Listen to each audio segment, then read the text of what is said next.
মানুষের ইচ্ছে শক্তি থাকলে যে মানুষ সবকিছু করতে পারে, আজকের ভিডিও দেশে আপনারা দেখতে পারবেন। এই বছরই আমি এই যে সাদা সাদা এগুলো ঠান্ডার দেশ তো এখানে ক্যালসিয়ামের খুব প্রয়োজন, এই জন্য ক্যালসিয়াম জাতীয় জিনিস আমি সাদা সাদা দিচ্ছি। এগুলো পেঁয়াজ আছে, রসুন আছে, তারপরে আমি এখানে দিব হচ্ছে কুমড়ো, মিষ্টি কুমড়ো যাকে বলা হয়। ইউরোপে এক প্রকার বরবটি সিম আছে, একটু চ্যাপটা বরবটি সিমের মতো কায়দা, এটা লম্বা হয়। ওর জন্য আমি এটা করেছি। যদি ইচ্ছা শক্তি থাকে কারোর, যে আমার এর প্রতি ভালোবাসা এবং ইচ্ছা শক্তি দুটোই আছে, এর জন্য আমার ইচ্ছা আমি এখান থেকে কাজ সময়টা বের করে নিই। সিটি কর্পোরেশন থেকে বালু দেয়, প্রতি বছর একটু দেয়, যার যদি রাস্তায় দেওয়ার জন্য, কেউ জমিতে মাটির সঙ্গে বালু মিশানোর জন্য দেওয়া। এখানে একটা ক্যানেল আছে, ছোট একটা ক্যানেল বা ড্রেন যেটাই বলা হয়, এই পানিটা আমরা জমিতে দেই। এই জন্য এটাকে সহজভাবে তোলার জন্য আমাদের একটা ঘাট বা সিঁড়ি যেটাই বলে, এখন 40-50 ফিট বাই 30 ফিট এমনই হবে। এখন একটু বাড়ছে, 40 থেকে 45 ইউরো হলে হয়ে যায় আর কি। সিটি কর্পোরেশনের আন্ডারে জমি পাওয়া যায়। এই জমিগুলো আসলে ততটা বড় না, ছোট ছোট প্লট, 50 ফিট বাই 30 ফিট এমন থাকে। অবঞ্চিত যেসব গাছপালা সেগুলো তুলে একটা জায়গায় রাখি। এটা একটা বছর থাকার পর এটা একদম জৈব সারে রূপান্তরিত হয়। মাঝখানে গোলাপ গাছও আছে, এখানে প্রচুর পরিমাণ গোলাপ হয়। আর বেসিক্যালি এই জিনিসটা, ফুলটা, গোলাপটা, এবং এখানে আমার স্ট্রবেরি একটু জমি আছে, এইটুকু করা আমার মেয়েটার জন্য।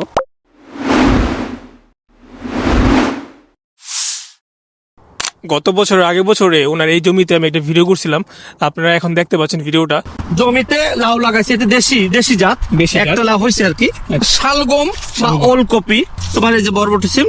আচ্ছা, এটা হচ্ছে পেঁয়াজ। পেঁয়াজ রোপণ করছে, ভালো পেঁয়াজ হয়েছে আর কি, অনেক বড় বড় হয়েছে। 4টা পোশাক রোপণ করা, আর এটাও দেশ থেকে আনা এই বীজগুলো। মিষ্টি কুমড়া, হ্যাঁ, এটা আমাদের দেশি জাত। আলু আর কি, এখানে আলু হয়, ফিনল্যান্ডে আলু খুবই নাম করা। মিষ্টি কুমড়ো লাগানো হয়েছে আর কি, সাথে ক্ষীরের ভিতর চলে গেছে আর কি। আমরা মূলত লাল শাক, পুঁই শাক, লাউ শাক বা কুমড়ো শাক, এই শাকগুলো আমরা ফ্রোজেন করে রাখি, যেটা আমাদের মোটামুটি সারা বছর মানে চলে যায়। তো এই বছর মোটামুটি হচ্ছে আপনার, আমি ওনার এই জমির ভিডিওগুলো করব, এবং এই বছর হচ্ছে অনেকগুলো ভিডিও করবো, মানে পার্ট বাই পার্ট। উনি এখন জমি রেডি করতেছে, এটা ভিডিও করলাম। তারপর হচ্ছে কি বুনবে সেগুলো ভিডিও করব। তারপর হচ্ছে আপনার মানে কিরকম হইতেছে সেটারও ভিডিও করব। তো আপনারা আমার ভিডিও দেখতে পারবো। সোহান ভাই, বিদেশে তো মানুষ আসে কাজের জন্য, তো এত ব্যস্ততার মধ্যে কিভাবে সময় বের করেন? আসলে ব্যস্ততা আসলে জাস্ট একটা নাম মাত্র ব্যস্ততা। যদি ইচ্ছা শক্তি থাকে কারোর, যে আমার এর প্রতি ভালোবাসা এবং ইচ্ছা শক্তি দুটোই আছে, এর জন্য আমার ইচ্ছা আমি এখান থেকে কাজ সময়টা বের করে নেই। যেহেতু আমি ফ্যামিলি নিয়েও থাকি এখানে, আমি কাজ করি, কাজের ফাঁকে যখন ফ্যামিলিদেরও, বাচ্চাদের সময় দেওয়া লাগে, ফ্যামিলির সময় দেওয়া লাগে, দেন তারপর ইচ্ছা শক্তির কারণে আমি চলে আসি।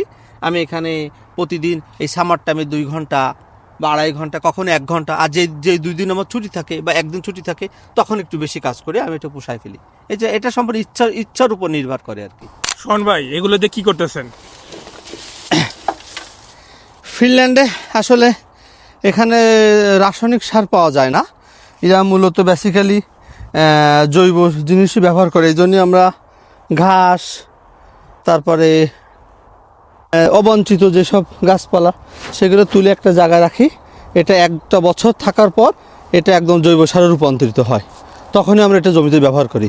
আমার 1 বছরের, তাই যে যেমন এইটা এই বছর ব্যবহার করা যাবে, এইটা সামনের বছর ব্যবহার করা যাবে।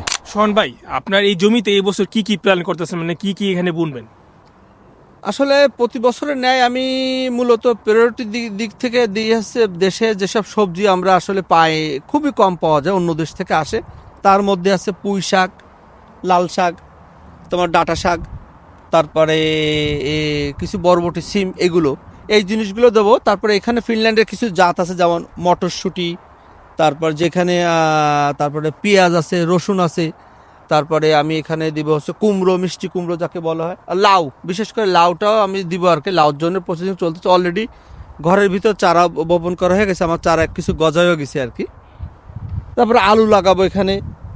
তা এগুলো মূলত পেঁয়াজ, রসুন, এগুলোই আর কি, সবই এগুলোই লাগাবো আর কি। বিশেষ করে বাংলাদেশি যেসব জিনিস আসলে পাওয়া মুশকিল, এখানে খুবই কম পাওয়া যায়, সেই জিনিসগুলোর প্রতি একটু নজর থাকবে বেশি আমার। সোহান ভাই, এই জাংলাটা কি কারণে করছেন? আসলে এটা আসলে আমি করছি আর কি, তোমার এখানে ইউরোপে এক প্রকার বরবটি সিম আছে, একটু চ্যাপটা বরবটি সিমের মতো কায়দা, এটা লম্বা হয়। ওর জন্য আমি এটা করেছি। এটা 3-4 বছর আগে আমি করছি, কারণ প্রতি বছরে এইখানে ওই একই জিনিস আমি রোপণ করি, এই জন্য বারবার করা লাগবে না, সেজন্য আমি এই জিনিসটা করছি। কিন্তু গেল বছরে দেখো এই যেগুলো মারা গেছে, এবছর হালকা একটু রিপেয়ারিং করে আমি এখানে বীজ বপন করবো। বীজ বপন অবশ্য এখনও 15 দিন পরই করবো আমি, এই জন্য মাচাটা রাখা কিছুটা ভেঙে গেছে, কিন্তু আমি আবার ঠিক করে ফেলবো আর কি। সোহান ভাই এগুলো কি বুনছেন? এগুলো আসলে কি বেসিক্যালি আমি তো এখানে সব সবজি করলে শুধু হবে না, এখানে আসলে ফুলের একটু বিষয় থাকে। আমি এখানে ফুল বাগান করছি, এখানে টিউলিপ ফুল আছে, এখানে ফিনিশ আরও অনেক অনেক ফুল আছে যেগুলো আমি আসলে নাম মনে নেই আমার, কারণ দেখতে খুবই সুন্দর, এই জন্য আমার এটা আলাদা বরাদ্দ করা। সোহান ভাই রাস্তার মধ্যে বালু দিয়েছেন কি কারণে?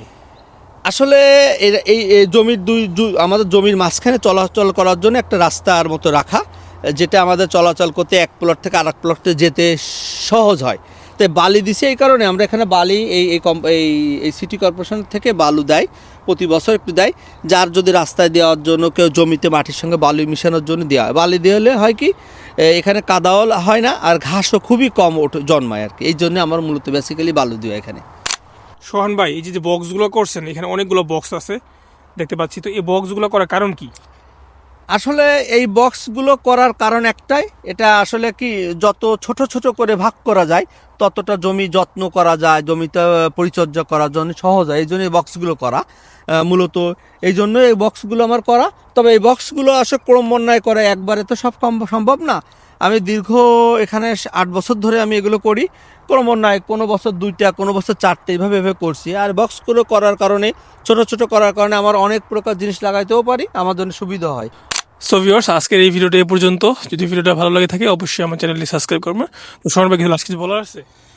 আসলে আর কিছু বলার নেই, এভাবে সবসময় যেন চলতে থাকবে। এখন নতুন করে আমার ছোট ভাই আপডেট দেবে আর কি, সবাই আপনারা দেখবেন।